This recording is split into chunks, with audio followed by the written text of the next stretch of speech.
Good morning, students. I am T. Dubey. After a few days, bank clerk and bank PO examinations are going to be held. And most of you apply for these jobs. What I have seen that most candidates who sit for banking examinations perform exceedingly well in mathematics and reasoning sections. But so far as language paper is concerned, it often lets them down. Means their marks come down in most of the cases because of the language paper. So if you also score less marks in English or you miss your written examinations due to your few marks in language section, I am going to show you some methods, some approaches by applying which you can increase your marks. Definitely. In today's class, I am taking one of the previous year papers of SBI PO examination. I'm showing you how you should approach different sections of your coming. If you realize that the methods, the techniques, the approaches that I am suggesting are effective, you can follow one of my books, Tricky English Part 2, in which I have written some simple methods showing you how you should clear your bank PO examinations. The book that I am talking about is available on Amazon. But let me show you how you should approach different sections of your coming question paper. Normally, you will find that your question paper consists of a comprehension, cloze test, some common errors, rapid fillers. These are 5-6 patterns of the questions. If you concentrate on these patterns of the questions, you will find that about 20 marks out of 30 are based on one pattern, that is collocation and word pattern. This is what I am going to show you how you should approach your language section. So the first question that I am going to show you is sentence arrangement question. In banking questions, you must have seen that a paragraph is given and all the sentences of that paragraph are jumbled up. Then you are asked to find out the first sentence, the second sentence, third sentence, fourth sentence, fifth sentence, and like that. How you should score all marks from that section. Let me show you first, and then I will show you how you should approach your rapid fillers, then cloze test, and questions based on vocabulary in comprehension. So let me take you to the sentence arrangement question first. Look at the screen, please. Now, look at the screen, please. As you can see, I have taken SBI PO 2016's question paper. Why did I take this question paper? I have selected this question paper because I believe or I feel that if a candidate can solve SBI PO's question paper, he or she can solve any other bank clerk or bank PO's language question paper quite easily. Now look at the instructions or directions given for the coming question. Directions are rearrange the given 6 sentences or group of sentences A, B, C, D, E and F in a proper sequence so as to form a meaningful paragraph and then answer the given questions. So you are going to get 6 sentences which are to be rearranged in a meaningful paragraph. So these 6 sentences are here on the screen. Let us read the sentences first carefully so that we can understand what the paragraph is going to talk about. So the sentence number A is, apart from these, the care provided in these facilities is also not up to the mark. Sentence B is, for instance, in 2015, there was one government hospital bed for every 1,833 people compared with 2,336 persons in decade earlier, which is a good sign.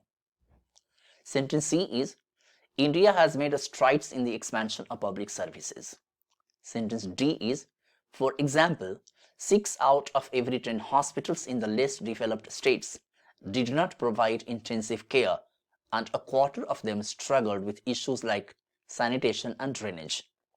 Sentence E is, for instance, there is one government hospital bed for every 614 people in Goa compared with one every 8,789 people in Bihar.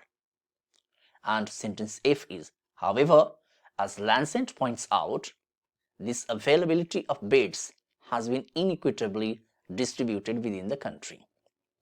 So if we make out from this paragraph, if we analyze this paragraph, you'll find that it is going to talk about health services, health facilities in our country. But that is not our main point. Our main point is find out the first sentence first. Remember the techniques for finding the first sentence. Always remember that the first sentence is a fresh idea or fresh thought on which a paragraph is written. So it should be a fresh idea. Second, it should begin with a noun because whenever a paragraph is written, the topic of that paragraph is usually a noun. So the first sentence usually begins with a noun. And the third most important feature is the first sentence or the topic sentence does not contain a signal word or a link word. Signal word is a word that links two sentences.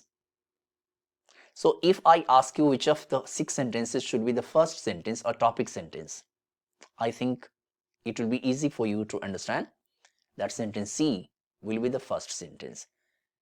India has made strides in the expansion of public services. Now, how to find out the second sentence easily? To find out the second sentence easily, you will have to understand the first sentence. As you can see, the first sentence is divided into 2 parts. India and its achievement in the expansion of public services, that means health services. So the second sentence will be talking about the expansion of public services or health services. So which of the remaining 5 sentences will be the second sentence? That will be sentence B. Why? Because it is proving that India has made achievements in health services. For example, in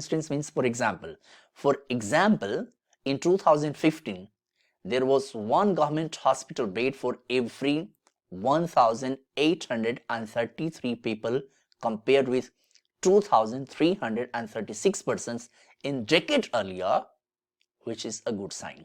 So the second sentence is telling us that in 2015, there was one government hospital for 1,800, and before say 10 years or 20 years earlier, there used to be one government hospital bed for 2,336 persons. So sentence number B is supporting sentence number A, therefore it should be the second sentence. Now, how to find out the third sentence easily? The third sentence is based on the information given in the second sentence. So the information given in the second sentence is that India's healthcare facilities has improved because there is one government hospital bed for 1,833 people, which used to be 2,336 persons. So the next sentence will be related to the second sentence, that means B. So here we are talking about government hospital bed for patients. So the third sentence will also talk about the same thing. Sentence number F will be the third sentence, because again it is talking about availability of beds, and sentence number B is also talking about beds availability.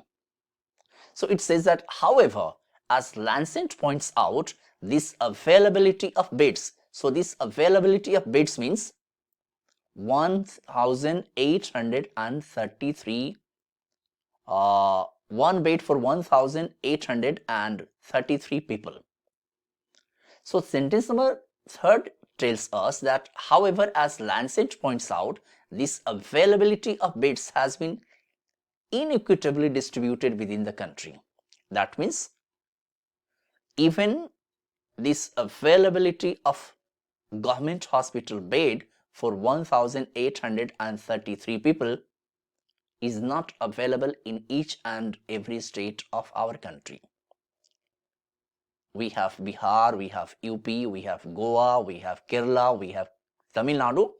So availability of bed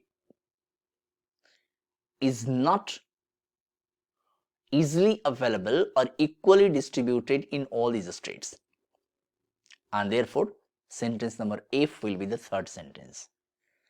Now what should be the fourth sentence? The fourth sentence will be based on the third sentence. So here the sentence is talking about unequal, means inequitable distribution of government hospital beds in states. So the fourth sentence is going to talk about different states. So our fourth sentence will be E, which is, for example, there is one government hospital bed for every 614 people in Goa, compared with one every 8,789 people in Bihar.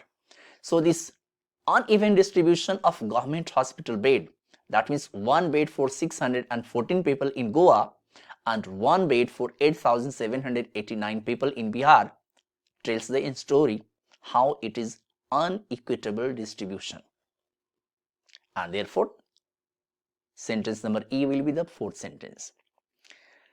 Then what will be the fifth sentence? And this is the last sentence that you have to find out. If you can find out the fifth sentence, the sixth sentence will automatically come out. So the fifth sentence will be D. For example, 6 out of every 10 hospitals in less developed states did not provide intensive care, and a quarter of them struggled with issues like sanitation and drainage. And then apart from these means whatever points have been discussed in 4 and 5. So apart from these lackings, the care provided in these facilities is also not up to the mark. So the final sequence of this paragraph or the sentences should be C, B, F, E, D, A. And this is how you should do the rearrangement. In my next class, I will be showing you how to solve your rapid filler question and cloze test.